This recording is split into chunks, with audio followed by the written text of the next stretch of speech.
You know, one of the most critical parts of your phone, something we've all handled for decades, has just vanished.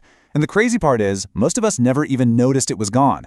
It's been replaced by this invisible piece of tech that has totally rewired how our phones connect to the world. So today, let's pull back that curtain and see what's really going on.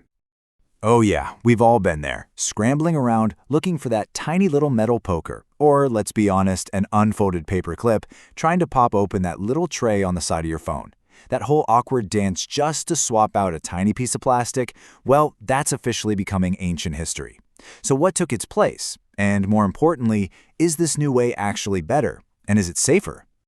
All right, here's the plan for this explainer. We're going to trace this whole journey from a physical card to pure digital code.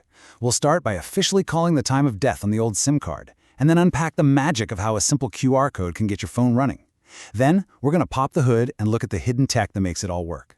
We'll decode the secret handshake your phone is doing constantly, explore the brand new dangers this creates, and of course, we'll wrap up with how you can lock down your digital identity in this new world. So yeah, it's official. The era of the physical SIM card, that little subscriber identity module, it's over. All the big phone makers are ditching the physical slot. The new king of the castle is the eSIM, which stands for embedded SIM, and that word embedded is everything.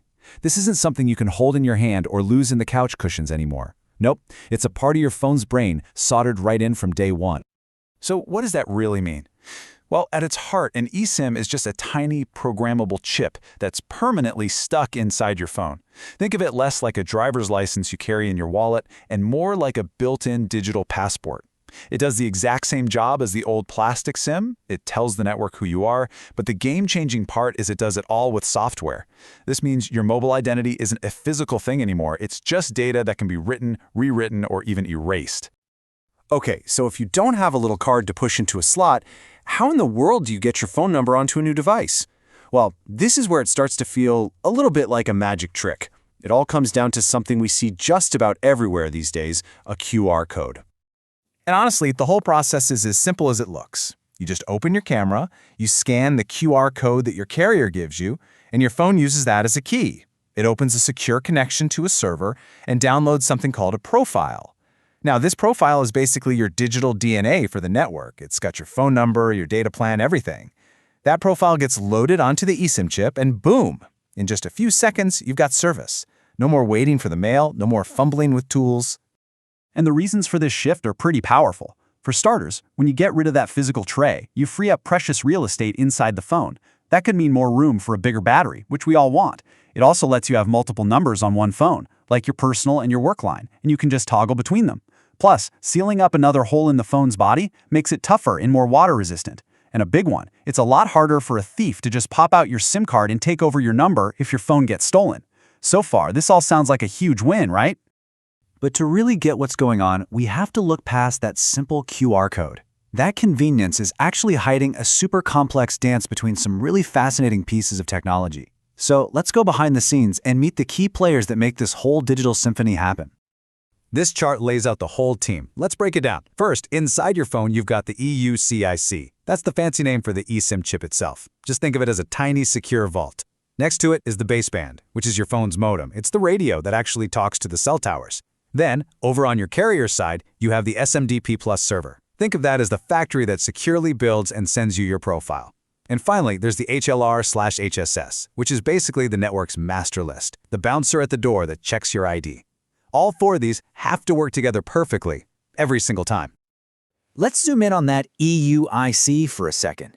This is not just some random chip. It's what we call a secure element, which means it's basically designed to be a digital Fort Knox. And here's the most critical part. It is totally separate from your phone's main operating system, whether that's Android or iOS. So even if your phone gets some nasty malware, that virus can't just reach over and steal the crown jewels, like your secret identity keys that are locked away inside this hardened chip. And then there's the baseband. So if the eUICC is the vault holding your ID, the baseband is the ambassador who shows that ID to the world. It's pretty much a whole separate little computer inside your phone, running its own software, with one job, and one job only: manage all the radio signals. It's the part that asks the secure eUICC for your credentials, and then uses them to start talking to the network. Okay, so we've met the players. Now, how does your phone actually prove who it is every single time you make a call or check your email? Well, it performs this lightning-fast, super secure process that you can think of as a secret digital handshake. Here's how that handshake goes down in 4 quick steps. First, your phone's baseband says, "Hey, network," and shows it your public ID. The network then answers back with a challenge. It's a totally random, one-time use number. Now, this is where the real security kicks in. The baseband hands that random number over to the secure eUIC chip. The chip then uses its top-secret key, a key that never ever leaves the chip, to do some complex math on that number, creating a unique encrypted answer. It passes that answer back to the network. If the answer is what the network expected, you're in. This whole back and forth happens in a blink of an eye, every time, and it's what stops people from just impersonating you on the network. So up to this point, eSIMs look amazing. They're convenient, they're tough, and they're physically secure. But, and there's always a but, when you move from a physical object to a piece of code, you introduce a whole new set of risks that just didn't exist before. We've swapped a physical key for a digital one, and a digital key can be attacked from literally anywhere on the planet. And this is the question we really have to wrestle with. In our rush for this slick, invisible tech, what new problems have we created? By making our mobile identity downloadable, we've essentially plugged that secure vault directly into the internet. And anywhere there's a connection, there's a potential for an attack. This right here is the fundamental change in the game. With an old-school SIM card, the biggest threat was someone physically stealing your phone, popping out that little card, and using it. The attack required you to be there. With an eSIM, the biggest risk is remote. A clever hacker doesn't need to be in the same city or even the same continent. They can attack the digital systems that create and manage your mobile identity from halfway across the world. And that opens up a whole new playbook for attackers. They could try to intercept your profile while it's being downloaded, or, much scarier, they could find a flaw in your phone's baseband modem software and try to take over the radio itself. That's a huge risk. They could even try to attack your carrier's servers to clone your identity. And then you have the simpler stuff, like tricking you with a fake QR code in a phishing email, or just hacking into your online account with the phone company and remotely deleting your eSIM. Okay, hearing all that can sound pretty scary, but this is not a doom and gloom story. The security behind eSIMs is actually really strong, but nothing is perfect. The good news is, by understanding these new threats, we can take some really clear, simple steps to protect ourselves. Because when it comes to security, being informed is always your best weapon. So what can you actually do? Here is your checklist. Number 1, and this is by far the most important, lock down your online account with your mobile carrier. Use a strong, unique password and turn on two-factor authentication. That account is the master key to your mobile life. 2, only scan activation QR codes from official sources, like your carrier's actual website or their app. Never ever scan one from a random email. 3, keep your phone's software up to date. Those updates fix security holes, including ones in that baseband modem. 4, if your phone service just dies out of the blue, get suspicious. Call your carrier right away. It could be an early sign someone is trying to steal your number.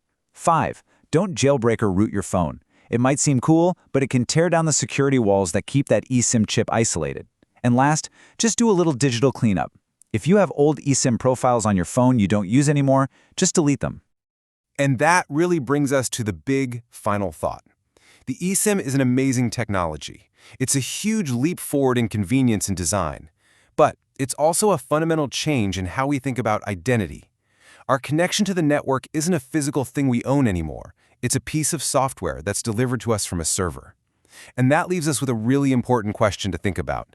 As more and more of our physical world becomes programmable code, who are you really trusting to hold the keys to your digital life?